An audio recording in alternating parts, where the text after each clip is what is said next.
So hello again. If you're coming back, which nobody is probably, but hello.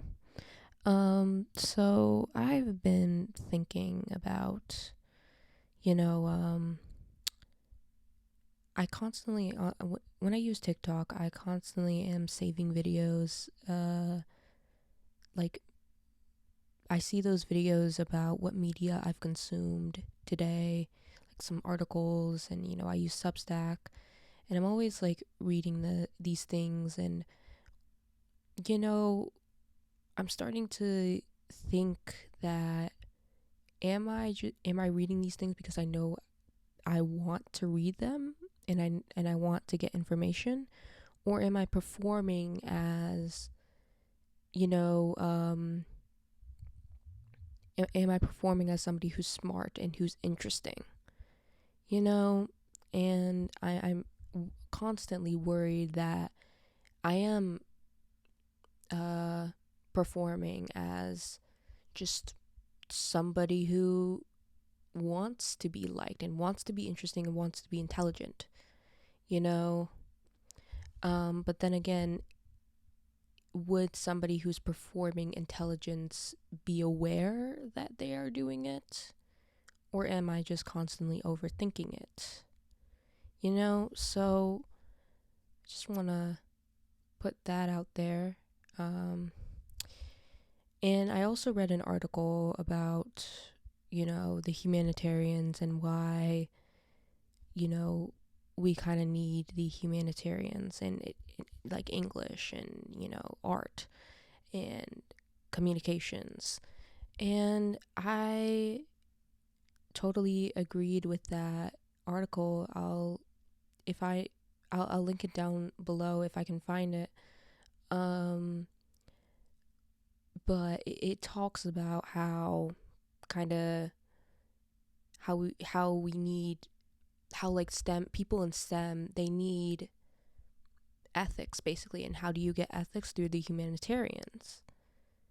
And when you don't have the humanitarians, you kind of lose those ethics in STEM, which is very vital, which is why, because we're now seeing uh, pharmaceutical companies producing pills and after pills and after pills, and not really looking into why these people are having problems. And I could always link this to capitalism, but yeah, and I just totally agreed with that article about how we need the humanitarians, specifically STEM students and people in academia. They need those kind of, and it also the humanitarians, uh they when you learn ethics and you learn the humanitarians, you are forced to question things. And I think that is very vital within just society in general and life in general, especially in this day and age where we are, constantly being shown these things, and, just shown and being and consuming media all the damn time. But yeah, and I think with the loss of the humanitarians, we are seeing that effect, because I'm seeing people specifically on TikTok constantly not being aware enough, and they're not thinking critically. And this talking point has been, it's like beating a dead horse at this point, but it is true. Still, it's true no matter how many times we say it. I just think we need to, instead of talking about it all the time, I think we need to find a solution. It's just that I don't know what the solution is, which is kind of hypocritical of me. Um, but yeah, yeah, and I just we're just kind of constantly losing our critical thinking skills, and I feel like this is also not just an individual matter, but a systemic matter, because you're seeing a lot of colleges not um paying their dues to the humanitarians, and um, not really paying attention to the humanitarians. And yeah, what else can I talk about?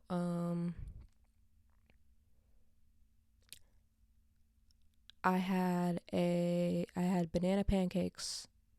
Yeah, I don't I don't script these videos. So, I'm just kind of talking off the top of my damn head. Um but yeah, also like I'm very interested in why we are, as Gen Z, we are so kind of obsessed with the past. Like I'm seeing the rise of Tumblr, and I'm still on Tumblr, but I'm seeing the rise on, old Tumblr, 2014 Tumblr, but I don't see people actually going to Tumblr.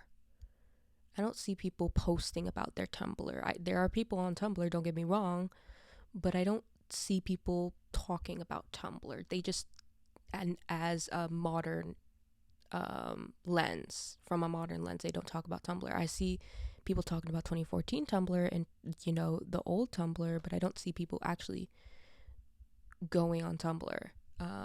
And I think we just have such a fixation on a time that, sometimes on a time that,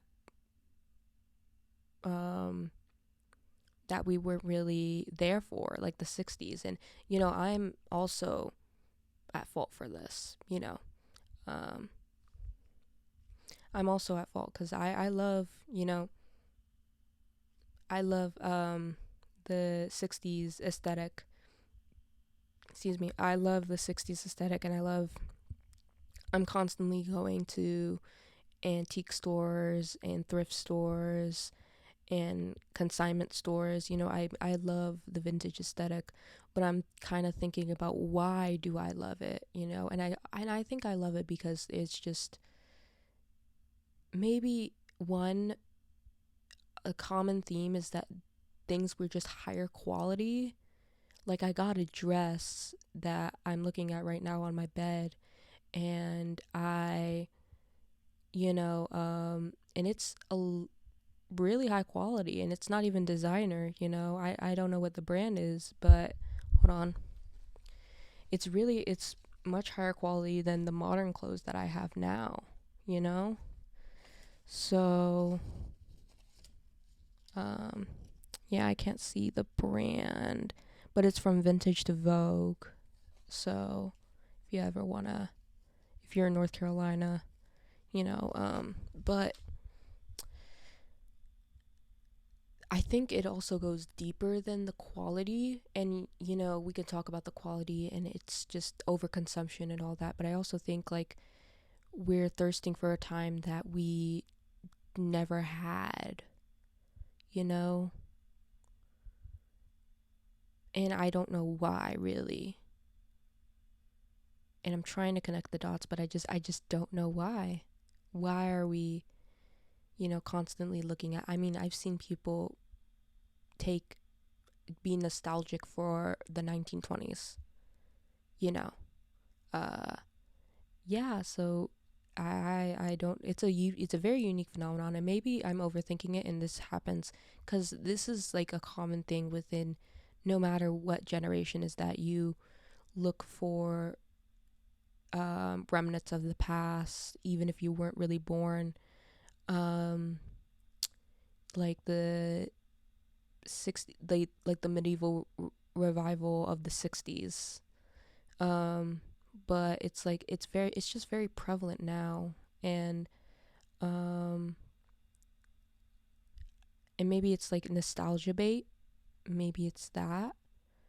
And and also we see that there's always the talking point of, oh, everything was better in the past, and that just constantly happens with every generation. That's not unique to us as Gen Z. But yeah, I just think it's a unique, it's I think it's different though, because we're so enthralled with the past.